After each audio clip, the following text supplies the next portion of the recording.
Pregnant ആവുന്നതിന് മുന്നേ തന്നെ നമുക്ക് ഹൈ റിസ്ക് പ്രഗ്നൻസി ആണോ, കുഴപ്പമുള്ള പ്രഗ്നൻസി ആണോ എന്നറിയാനുള്ള വല്ല വഴികളൊക്കെ ഉണ്ടോ? ലൈക്ക് നമ്മൾ പ്രിപ്പയർ ചെയ്യുന്ന സമയത്ത് തന്നെ ടു ഹാവ് എ ബേബി. നമുക്ക് റുട്ടീനായിട്ട് പ്രീ കൺസെപ്ഷനായിട്ട് തന്നെ പോയിട്ട് ഒന്ന് ഇവാലുവേഷൻ ചെയ്യുന്നത് എപ്പോഴും നല്ലതാണ്. പ്രീ കൺസെപ്ഷനായിട്ട് പോയിട്ട് നമ്മുടെ BP, ഷുഗർ, തൈറോയ്ഡ് ലെവൽസ്, എന്തെങ്കിലും റിസ്ക് ഫാക്ടേഴ്സ് വരാനുള്ള വേറെ എന്തെങ്കിലും ഡിസീസസ് ഉണ്ടോ എന്ന് നമുക്ക് ഇവാലുവേറ്റ് ചെയ്യാൻ പറ്റും. ഈ പറഞ്ഞ പോലെ ഇമ്മ്യൂണൈസേഷൻ എന്തെങ്കിലും ആ പ്രഗ്നൻസി സമയത്ത് പ്രശ്നം വരാതിരിക്കാൻ ഇമ്മ്യൂണൈസേഷൻ നേരത്തെ എടുത്ത് വെക്കാൻ പറ്റും. പിന്നെ പ്രഗ്നൻസി നേരത്തെ പ്ലാൻ ചെയ്യാൻ പറ്റും. ഒരു 35 ഇയേഴ്സിന് മുമ്പ് എപ്പോഴും പ്രഗ്നൻസി പ്ലാൻ ചെയ്യുന്നതാണ് നല്ലത്. ലേറ്റ് പ്രഗ്നൻസിയിൽ എപ്പോഴും കോംപ്ലിക്കേഷൻസ് കൂടുതലായിരിക്കും. ഏജിൻ്റേതായിട്ടുള്ള റിസ്ക് വരും, അനോമലീസ് വരാനുള്ള റിസ്ക് കൂടും, ഡയബറ്റിക് ഹൈപ്പർ ടെൻഷൻ റിസ്ക് എല്ലാം ഏജ് കൂടുമ്പോൾ കൂടും. അപ്പോൾ എപ്പോഴും പ്രഗ്നൻസി ഏറ്റവും ഏർലി ആയിട്ട് പ്ലാൻ ചെയ്യുക. പ്രീ കൺസെപ്ഷനിലായിട്ടുള്ള വർക്കപ്പുകളെല്ലാം ചെയ്യുന്നത് നല്ലതാണ്. അതുപോലെ ഫോളിക് ആസിഡ് നേരത്തെ സപ്ലിമെൻറ്റ് ചെയ്യുന്നത് ബേബിക്ക് അനോമലി റിസ്ക് ഒക്കെ കുറയ്ക്കാനൊക്കെ ഹെൽപ്പ് ചെയ്യും. ഡോക്ടർ, അപ്പോൾ ഈ റിസ്ക് ഉള്ള ഹൈ റിസ്ക് ആയിട്ടുള്ള കേസുകൾ അവരും അല്ലാതെ ഹൈ റിസ്ക് അല്ലാത്ത നോർമൽ ബാക്കി എല്ലാ നോർമൽ ആയിട്ടുള്ള കേസുകളും തമ്മിൽ ആദ്യത്തെ 3 മാസങ്ങളിൽ, കാരണം ഫസ്റ്റ് ട്രൈമസ്റ്റർ ആണല്ലോ ഏറ്റവും റിസ്കി ആയിട്ട് വരുന്നത്, ഫസ്റ്റും തേർഡ് ട്രൈമസ്റ്റർ. അപ്പം ആ ഫസ്റ്റ് ട്രൈമസ്റ്ററിൽ അവർ ശ്രദ്ധിക്കേണ്ട കാര്യങ്ങൾ എന്തൊക്കെയാണ്? ഹൈ റിസ്ക് കാറ്റഗറിയുടെ ശ്രദ്ധ പ്രഗ്നൻസിക്ക് മുമ്പേ പോകും. ഓഹോ, ഡോക്ടർ പറഞ്ഞ പോലെ. So their planning should be before they get pregnant. So that is the first thing that is important. അതിനർത്ഥം നമ്മൾ പ്രഗ്നൻസി പ്ലാൻ ചെയ്യുന്നതിന് മുമ്പേ നമ്മൾ ഷുഗർ കൺട്രോൾ ചെയ്യണം. നമ്മളൊരു ഡയബറ്റിക് ആണെങ്കിൽ നമ്മൾ ഷുഗർ കൺട്രോൾ ചെയ്തിട്ട് മാത്രമേ പ്രഗ്നൻസി ട്രൈ ചെയ്യാൻ പാടുള്ളൂ. അല്ലെങ്കിൽ കുട്ടിക്ക് ബർത്ത് ഡിഫക്ട്സ് വരും. ഫസ്റ്റ്.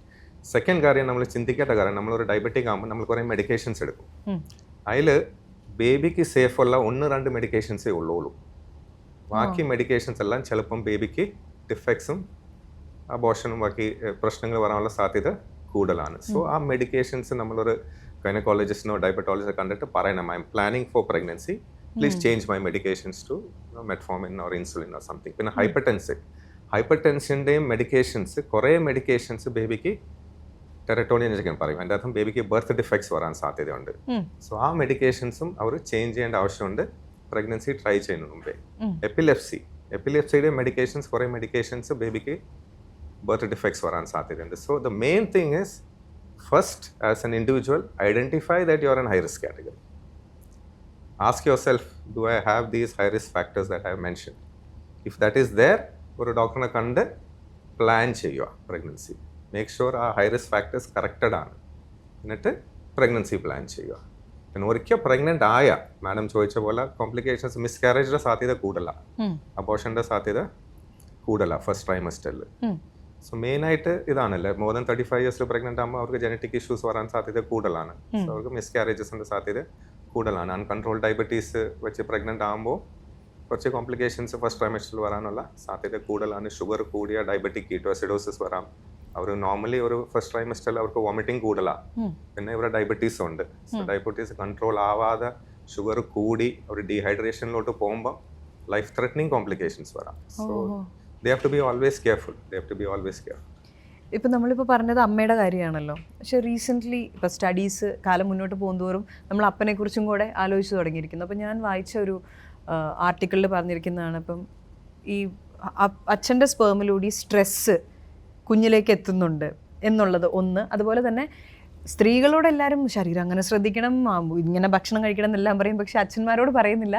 പക്ഷെ പുരുഷന്മാരും ഇതിനു മുന്നേ പ്രിപ്പയർഡ് ആവണമെന്ന് പറയുന്നതിൽ അർത്ഥമുണ്ടോ? See, there is enough studies to show that during pregnancy it is better that the mother is stress free. Yeah.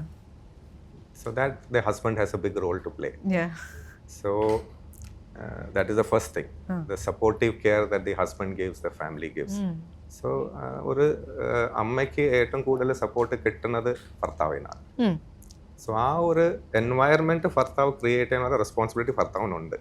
So ഒരു സ്ട്രെസ് ഫ്രീ ആയിട്ട് ആ പ്രഗ്നൻസി കൊണ്ടുപോകാനുള്ള. So that it self will relieve lot of complications for the mother. Pre term labour, anxiety കുറയും, അപ്പോൾ BP കുറച്ച് controlled ആയിട്ടിരിക്കും. Anxiety കൂടുമ്പോൾ sugar ചിലപ്പം കൂടും. സോ ഇതൊക്കെ ഈ കുറേ ഹൈ റിസ്ക് ഫാക്ടേഴ്സ് ഈ സ്ട്രെസ് ഫ്രീ എൻവയറമെന്റ് ആയിട്ട് ഒരു ഹസ്ബൻഡ് ആ ഉത്തരവാദിത്തമുണ്ട്. പിന്നെ സ്പേം കൗണ്ട് അത് ഇൻഫെർട്ടിലിറ്റിയിലാണ് വരുന്നത്. മെയിൽ ഫാക്ടർ ഇൻഫെർട്ടിലിറ്റിയിലൊരു മെയിൻ ഫാക്ടർ തന്നെയാണ്. സ്പേമിൻ്റെ ക്വാളിറ്റീനെ എഫക്റ്റ് ചെയ്യുന്നതാണ്. സ്പേം കൗണ്ട്, മോട്ടിലിറ്റി, അതിൻ്റെ ക്വാളിറ്റി എല്ലാം എഫക്റ്റ് ചെയ്യും. ഇപ്പോൾ മെയിൽസിൽ മെയിൻലി സ്ട്രെസ്സ് അവോയ്ഡ് ചെയ്യാൻ, സ്ട്രെസ് ഒരു ഫാക്ടറാണ്, ഡയറ്റ് ഒരു ഫാക്ടറാണ്. ഈ ഒത്തിരി ഫാറ്റി ഫുഡ്സ്, പ്രോസസ് ഫുഡ്സ് ഒക്കെ കഴിക്കുമ്പോഴും സ്പേം ക്വാളിറ്റി എഫക്റ്റഡ് ആവാൻ സാധ്യതയുണ്ട്. ആൽക്കഹോൾ, സ്മോക്കിംഗ് ഇതെല്ലാം എഫക്റ്റ് ചെയ്യാൻ സാധ്യതയുണ്ട് സ്പേം കൗണ്ടിനെ. അപ്പോൾ സ്പേം ഹെൽത്തി അല്ലെങ്കിൽ ഫോം ചെയ്യുന്ന എംബ്രിയോ അൺഹെൽത്തി ആയി പോകാനും abortion risk, tubal pregnancy risk ഇതെല്ലാം ഹൈ ആകാനും സാധ്യതയുണ്ട്. ഒരു ഹെൽത്തി ബേബി ഉണ്ടാവാൻ എപ്പോഴും സ്പേം ഇമ്പോർട്ടൻ്റ് ആണ്, മെയിൽ ഫാക്ടർ ഇമ്പോർട്ടൻ്റ് ആണ്. അപ്പോൾ അതിന് സ്ട്രെസ് ഫ്രീ ആയിട്ടുള്ള ലൈഫ് ഇമ്പോർട്ടൻ്റ് ആണ്. അതുപോലെ എക്സസൈസ്, റെഗുലർ ആയിട്ടുള്ള moderate exercise, fatty foods avoid ചെയ്യുന്നത്, പ്രോസസ് ഫുഡ്സ് അവോയ്ഡ് ചെയ്യുന്നത്, ആൽക്കഹോൾ, സ്മോക്കിംഗ് അങ്ങനത്തെ കാര്യങ്ങൾ അവോയ്ഡ് ചെയ്യുന്നതൊക്കെ ഇമ്പോർട്ടൻ്റ് തന്നെയാണ്. ഓഹോ, ഹെൽത്തി ആയിട്ട് കഴിക്കണം. അതിലോട്ട് വരുന്നതിന് മുന്നേ അത്തരം ആ സ്പേമിലേക്ക് വരുന്നതിന് മുന്നേ, അങ്ങനത്തെ എംബ്രിയോയുടെ ഇലകൾക്ക് വരുന്നതിന് മുന്നേ ഞാൻ ഒരു കാര്യം ചോദിക്കട്ടെ. ഇപ്പോൾ ഡോക്ടർ പറഞ്ഞില്ലേ സ്ട്രെസ് ഫ്രീ ആയിട്ടുള്ള ഒരു എൻവയോൺമെൻറ്റ് ക്രിയേറ്റ് ചെയ്യണം.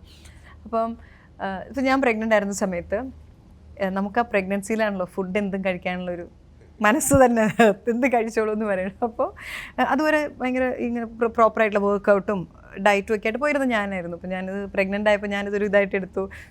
ഇനിയിപ്പോൾ എനിക്ക് എന്ത് ഭക്ഷണവും കുറച്ച് കാലം കഴിക്കാമല്ലോ. അപ്പോൾ ഞാൻ started eating everything that I like. അപ്പോൾ എൻ്റെ ഭർത്താവ് പറഞ്ഞു, ഇത്രയുള്ള കുട്ടിയാണുള്ളൂ ഉള്ളിൽ, ആ കുട്ടിക്ക് ഇത്രയും ഭക്ഷണം കഴിക്കേണ്ട ആവശ്യമില്ല. എന്നിട്ട് പറഞ്ഞു യു കാണ്ട് ഈറ്റ് ഇറ്റ് ഓൾ. അപ്പോൾ ഞാൻ പറഞ്ഞു എനിക്ക് ഇതിനൊക്കെ പറഞ്ഞ സ്ട്രെസ്സാവുന്നു. ഈ സ്ട്രെസ് എന്ന് പറയുമ്പോൾ വാട്ട് കൈൻഡ് ഓഫ് സ്ട്രെസ്? അതായത് നമുക്ക് ആ സമയത്ത് അമ്മയെ സ്ട്രെസ്സിലാക്കരുതെന്ന് പറയും, പക്ഷേ ഈ സ്ട്രെസ്സ് ഓരോരുത്തർക്കും ഓരോ തരത്തിലാണല്ലോ. കുഞ്ഞു കാര്യങ്ങൾക്ക് സ്ട്രെസ്സ്, വലിയ കാര്യങ്ങൾക്ക് സ്ട്രെസ്സ്. അപ്പോൾ എല്ലാം പറയുമ്പോൾ വേറൊരു സുഹൃത്ത് പറഞ്ഞതാണ്, പ്രഗ്നൻ്റ് ആയതിനു ശേഷം ഒന്നും പറയാൻ പറ്റത്തില്ല, എല്ലാം സ്ട്രെസ്സാണെന്നാണ് പറയുന്നത്. നമ്മൾ കൊച്ചിനെ പേടിച്ചിട്ട് വീട്ടിലിപ്പോൾ ഒന്നും മിണ്ടാണ്ട് ജീവിക്കും. അപ്പോൾ ഞാൻ പ്രഷർ കുക്കർ പോലെ പൊട്ടാറായിട്ട് നടക്കുവാന്ന്. സോ ഈ സ്ട്രെസ് എന്ന് പറയുന്നത് ശരിക്കും എന്താ ഉദ്ദേശിക്കുന്നത്? ആസ് എ മദർ, നമ്മളൊരു അമ്മയാവുമ്പോൾ, as I said no, first of all നമ്മൾ ഹൈ റിസ്ക് ആണോ ലോ റിസ്ക് ആണോ എന്ന് ഫസ്റ്റ് ഡിവൈഡ് ചെയ്യണം. അത് ഇമ്പോർട്ടൻ്റ് ആണ്. നമ്മളൊരു ലോ റിസ്ക് പ്രഗ്നൻസി ആണെങ്കിൽ as a doctor we don't give them much what to say instructions. It's a natural pregnancy. Pregnancy is a natural state. It's not only humans, even if you see in animals, it's a natural, it's a natural state they go through, and they know what to eat, they know what not to eat. So as a mother, I always tell in the first 12 weeks, there is nothing called പഥ്യം പോലെ ഒന്നുമില്ല.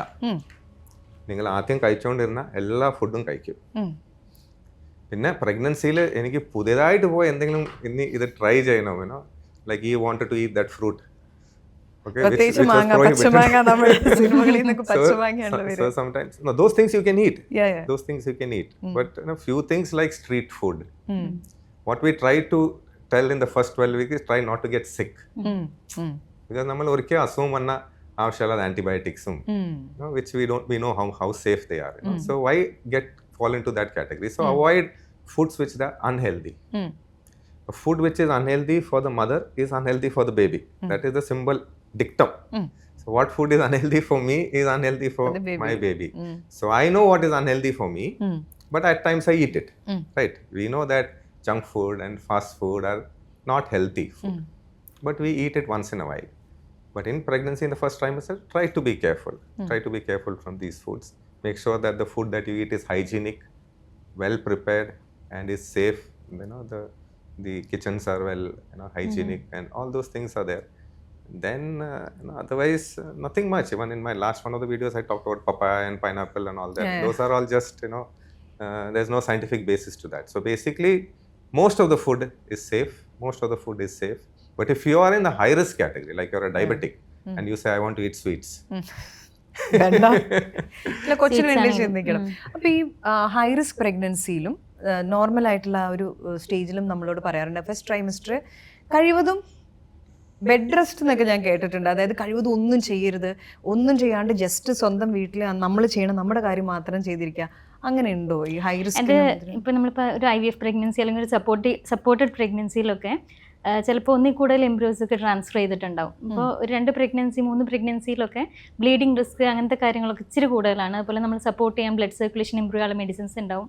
ഇവരിലൊക്കെ hormonal fluctuations വരാനുള്ള സാധ്യത വളരെ കൂടുതലാണ്. അപ്പോൾ നമ്മളൊരു strain എടുക്കുമ്പോൾ bleed ചെയ്യാനുള്ളൊരു ടെൻഡൻസി ഉള്ള ചാൻസ് ഉള്ളതുകൊണ്ടാണ് അങ്ങനെയുള്ളവരിൽ അവരവരുടെ ആക്ടിവിറ്റീസിൽ റെസ്ട്രിക്റ്റ് ചെയ്യാൻ പറയുന്നത്. സ്പെസിഫിക്കലി അങ്ങനെയുള്ളവരോട് മാത്രമേ നമ്മൾ പറയാറുള്ളൂ. ഒരു നോർമൽ പ്രഗ്നൻസിയിൽ യൂഷ്വലി അങ്ങനെ ഒരു അഡ്വൈസ് കൊടുക്കാറില്ല, പ്രത്യേകിച്ച് ഫസ്റ്റ് ട്രൈമസ്റ്ററിൽ.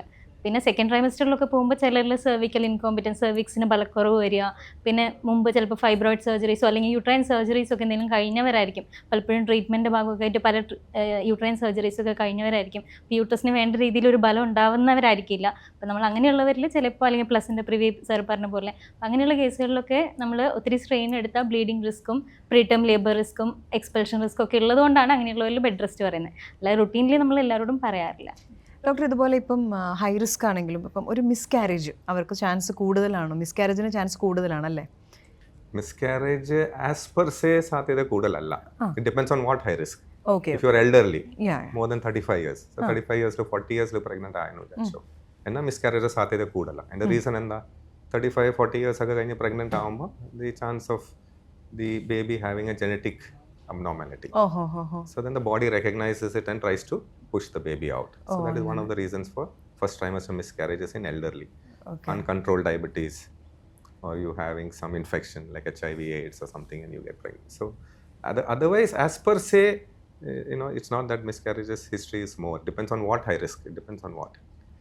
അപ്പം ഈ ഒരിക്കൽ മിസ്കാരേജ് വന്നയാൾക്ക് വീണ്ടും മിസ്കാരേജ് വരാനുള്ള സാധ്യത കൂടുതലാണെന്നുള്ളത് ഉണ്ടോ? അതെന്തുകൊണ്ടാണ്? അത് നമ്പർ ഓഫ് മിസ്കാരേജിനനുസരിച്ച് അതിൻ്റെ പ്രോബബിലിറ്റി കൂടും. അപ്പോൾ ഒരു മിസ്കാരേജ് എന്ന് പറയുമ്പോൾ ഒന്നെങ്കിൽ അത് എംബ്രിയോ അൺഹെൽത്തി ആയതുകൊണ്ട് സംഭവിച്ചിരിക്കാം, അത് ഒരു ചാൻസ് അക്കറൻസ് ആയിട്ട് വന്നിരിക്കാം, ഒരു പ്രഗ്നൻസി മാത്രം വന്നിരിക്കാം. ചിലരിൽ റിപ്പീറ്റഡ് ആയിട്ട് വരാൻ സാധ്യതയുള്ള എന്തെങ്കിലും ട്രാൻസ്ലൊക്കേഷൻസ് ഒക്കെ ഉള്ളവരാണെങ്കിൽ ചിലപ്പോൾ റിപ്പീറ്റഡ്ലി അടുത്ത പ്രഗ്നൻസികളും അങ്ങനെ വരാൻ സാധ്യതയുണ്ട്. പിന്നെ ഇമ്മ്യൂണോളജിക്കൽ കോസസ് കാണാം. ബോഡിയിൽ പല രീതിയിലുള്ള ആൻറ്റിബോഡി റിയാക്ഷൻസ് ഒക്കെ കാരണം ബേബീനെ എക്സ്പെൽ ചെയ്യാൻ ശ്രമിക്കുന്ന രീതിയിലുള്ള പ്രശ്നങ്ങൾ ഉണ്ടാവാം. ഇതുപോലെ ഷുഗർ അങ്ങനത്തെ അൺകൺട്രോൾഡ് ആയിട്ടുള്ള എന്തെങ്കിലും മെഡിക്കൽ ഡിസോർഡേഴ്സ് കാരണം വരാം. അപ്പോൾ ഇങ്ങനെ അതിൻ്റെ കോസ് ഡിപ്പെൻഡ് ചെയ്തിരിക്കും. അപ്പോൾ ആ കോസ് നമ്മൾ കറക്റ്റ് ചെയ്യാത്തടത്തോളം അല്ലെങ്കിൽ ഇങ്ങനെ സപ്പോർട്ട് ചെയ്യാൻ മെഡിസിൻസ് എടുക്കാത്തടത്തോളം റെക്കറൻറ്റ് പ്രഗ്നൻസി ലോസിനുള്ള ചാൻസസ് ഉണ്ട്. First abortion usually chance occurrence ആയിരിക്കും. പക്ഷേ നമ്പർ ഓഫ് അബോർഷൻ കൂടുമ്പോൾ റിപ്പീറ്റഡ് അബോർഷനുള്ള ചാൻസ് 3 ആണെങ്കിൽ നമ്മൾ അത് റിക്കറന്റ് അബോർഷൻ ക്രൈറ്റീരിയയിലോട്ട് വരും. പിന്നെ ഇവാലുവേറ്റ് ചെയ്യേണ്ടി വരും.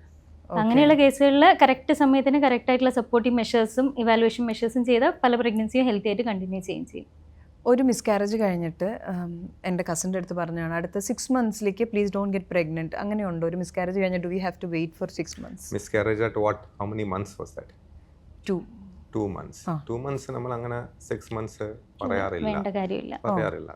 We usually tell them, we give them little time to get over that stress factor. Okay. That's one thing. You just relax. You've gone through this stress. You lost a baby in the first trimester. Take 1 to 2 months to relax and then you try. Okay. അപ്പോൾ ഒരു 6 months അങ്ങനത്തെ ഒരു period? There's no medical basis for 6 months cut off. Okay.